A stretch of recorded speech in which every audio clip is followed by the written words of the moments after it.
Hello दोस्तों, मेरा नाम अविनाश। स्वागत है आपका ऑनलाइन स्टडी फील्ड में।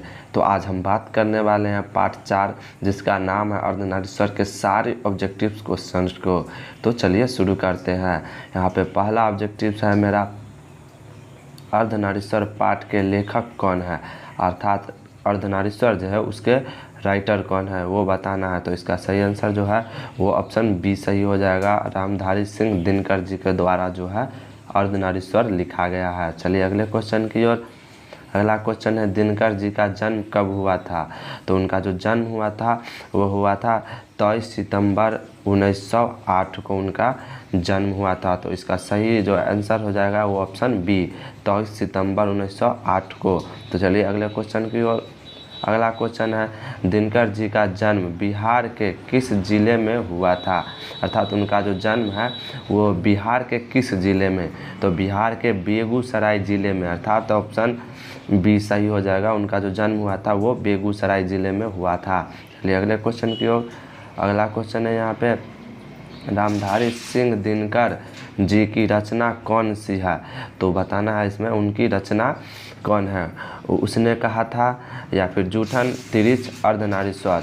तो इसका सही आंसर जो है वो अर्धनारीश्वर हो जाएगा, जो रामधारी सिंह दिनकर जी के द्वारा लिखा गया है। चलिए अगले क्वेश्चन की ओर। अगला क्वेश्चन है यहाँ पे, निम्नलिखित में से कौन सी रचना दिनकर जी की नहीं है, अर्थात दिनकर जी की रचना नहीं है। तो उनकी रचना जो है जूठन नहीं है, ऑप्शन सी सही हो जाएगा। चलिए अगले क्वेश्चन की ओर। अगला क्वेश्चन है, अर्धनारीश्वर में किस गुण का समन्वय है, अर्थात कौन सा वह गुण है जो दोनों को मिलाकर है। तो जो नारी और पुरुष दोनों के गुण जो है वो समन्वित रूप से है। तो ऑप्शन जो है सी वो सही हो जाएगा। क्वेश्चन नंबर 6 का जो अर्धनारीश्वर है वो जो है नारी और पुरुष दोनों के समन्वय रूप को अर्थात गुण को दर्शाता है।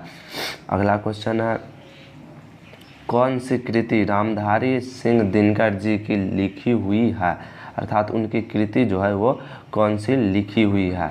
तो इसका जो सही आंसर है वो हो जाएगा शुद्ध कविता की खोज, अर्थात ऑप्शन ए जो है वो बिल्कुल सही है। 7 का जो शुद्ध कविता की खोज जो है रामधारी सिंह दिनकर जी के द्वारा लिखा गया है। चलिए अगले क्वेश्चन की ओर। दिनकर जी की पहली काव्य पुस्तक कौन सी है। तो उनका जो पहली काव्य पुस्तक है वो कौन सी है। तो पहली जो काव्य पुस्तक है वो हो जाएगा प्रणभंग, जो है उनकी पहली काव्य पुस्तक है। चलिए अगले क्वेश्चन की ओर। अगला क्वेश्चन है, दिनकर जी की पहली कविता किस पत्रिका में प्रकाशित हुई, अर्थात उनकी जो पहली जो कविता है वो किस पत्रिका में प्रकाशित हुई है। तो छात्र सहोदर में उनकी जो है पहली कविता संग्रह प्रकाशित हुई है। चलिए अगले क्वेश्चन की ओर। अगला क्वेश्चन है यहाँ पे, अगला क्वेश्चन है, दिनकर जी की पहली कविता कब प्रकाशित हुई है, अर्थात वो जो पहली कविता है वो उसका कब प्रकाशन हुआ है वो बताना है। तो इसका सही आंसर जो है 1925 में जो है उनका पहली प्रकाशन हुई है। चलिए अगले क्वेश्चन की ओर। अगला क्वेश्चन है, दिनकर जी के अनुसार यदि पति विचार है तो पत्नी क्या है, अर्थात पति विचार है तो पत्नी क्या है। तो पत्नी जो है वो भावना है। तो ये जो है विचार और भावना एक दूसरे के पूरक, अर्थात दोनों मिलकर एक मनुष्य बनते हैं। तो दिनकर जी के अनुसार यही कहना है। तो इसका सही आंसर जो है वो ऑप्शन सी सही हो जाएगा, बिल्कुल सही हो जाएगा ऑप्शन सी। चलिए अगले क्वेश्चन की ओर। अगला क्वेश्चन, बुद्ध और महावीर जी ने नारियों को कौन सा अधिकार दिया है। तो बताना है जो कौन सा अधिकार दिया। तो इसका सही आंसर जो है वो ऑप्शन बी सही हो जाएगा, भिक्षुनी होने का, अर्थात वो अपने धर्म में जो पुरुष है उसे भिक्षु होने का अधिकार दिया जाता है, जबकि नारियों को भिक्षुनी होने का अधिकार दिया जाता है। चलिए अगले क्वेश्चन की ओर। अगला क्वेश्चन है यहाँ पे, पुरुष जब नारी के गुण लेता है तब वह देवता बन जाता है, किंतु नारी जब नर के गुण सीखती है तब वह राक्षसी हो जाती है। यह किसका कथन है?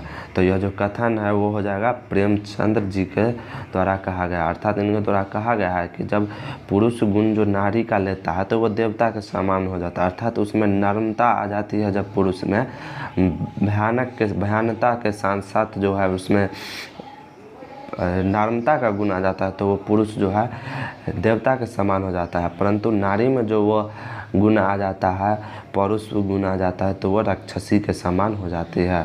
चलिए अगले क्वेश्चन की ओर। अगला क्वेश्चन यहाँ पे अर्धनारीश्वर किस विद्या से संबंध है? अर्थात जो अर्धनारीश्वर है वो क्या है? तो वह एक जो है निबंध है, अर्थात ऑप्शन ए बिल्कुल सही है, जो वो जो है निबंध है। चलिए अगले क्वेश्चन की ओर। अगला क्वेश्चन है किसने अपने जीवन के अंतिम दिनों में नारीत्व की साधना की थी? तो बताना है जो वो कौन थे जो अपने अंतिम समय में नारीत्व की साधना की है। तो इसका सही आंसर जो है वो गांधी जी ने की। गांधी जी ने नारीत्व की साधना की है अपने अंतिम जीवन की ओर। तो ऑप्शन ए बिल्कुल सही है। चलिए अगले क्वेश्चन की ओर। अगला क्वेश्चन है यहाँ पे अर्धनारीश्वर शंकर और पार्वती जी का किस प्रकार का रूप है वो बताना है। तो वो जो है शंकर और पार्वती जी का जो है कल्पित रूप है, अर्थात वास्तविकता क्या है यह बात किसी को पता नहीं है, परंतु लोगों के द्वारा ऐसी धारणा है जो यह जो अर्धनारीश्वर है वो शंकर और पार्वती जी का रूप है। तो चलिए अगले क्वेश्चन की ओर। अगला क्वेश्चन है प्रेमचंद्र के अनुसार नारी जब पुरुष के गुण सीखती है तब वह क्या हो जाती है? तो वह जो है राक्षसी हो जाती है। चलिए अगले क्वेश्चन की ओर। अगला क्वेश्चन यहाँ पे निम्नलिखित में से कौन सी रचना दिनकर जी की है? तो दिनकर जी की जो रचना है वो हो जाएगा परशुराम की प्रतीक्षा। परशुराम की प्रतीक्षा जो है दिनकर जी के द्वारा लिखा गया है। चलिए अगले क्वेश्चन की ओर। दिनकर जी को किस कृति पर भारतीय ज्ञानपीठ पुरस्कार प्राप्त हुआ? अर्थात उनको कौन सा कृति पर जो है वो ज्ञानपीठ पुरस्कार की प्राप्ति हुई है?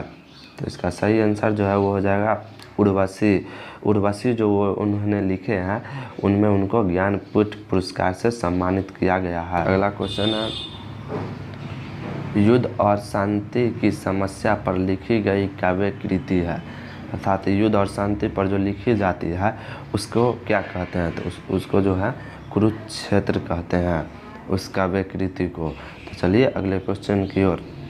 अगला क्वेश्चन है अर्धनारीश्वर कल्पित रूप है। अर्थात अर्धनारीश्वर जो है किसकी कल्पित रूप है? तो वो जो है शिव और पार्वती जी की जो है वो कल्पित रूप है। चलिए अगले क्वेश्चन की ओर। अगला क्वेश्चन गांधारी थी, अर्थात गांधारी जो है वो कौन थी? तो वो जो है दुर्योधन की माँ थी। ये जो आप महाभारत भी देखे होंगे तो आपको अच्छे से पता होगा। गांधारी की जो पत्नी है अर्थात दुर्योधन के जो पिता हैं वो बचपन से ही अंधे थे, तो उनकी जो पत्नी थी गांधारी वो भी अपनी आंखों पर पट्टी बांध लेती है। तो चलिए अगले क्वेश्चन की ओर। अगला क्वेश्चन है प्रेमचंद्र जी थे वो क्या थे वो हमें बताना है। तो वो जो है कथाकार थे। प्रेमचंद जी कथाकार थे। चलिए अगले क्वेश्चन की ओर। अगला क्वेश्चन है दिनकर जी किस युग के कवि हैं? तो दिनकर जी जो है वो छायावादोत्तर युग के कवि हैं। चलिए अगले क्वेश्चन की ओर। और अगला क्वेश्चन जो है वो आप लोगों के लिए है। आप लोगों को कमेंट सेक्शन में बताना है जो इसका सही आंसर क्या है। तो इसको क्वेश्चन को देखते हैं। संस्कृत के 4 अध्याय किसकी कृति है? अर्थात 4 अध्याय जो वो किसकी कृति है वो हम लोगों को कमेंट सेक्शन में आंसर देना है। तो अगर आप लोगों को ऑब्जेक्टिव क्वेश्चंस अच्छा लग रहे हो तो हमारे चैनल को लाइक करें, सब्सक्राइब करें और साथ में बेल आइकन को भी दबाएं ताकि हम अगले पार्ट की ऑब्जेक्टिव जो लाए तो वो आप तक आसानी से पहुँच सके।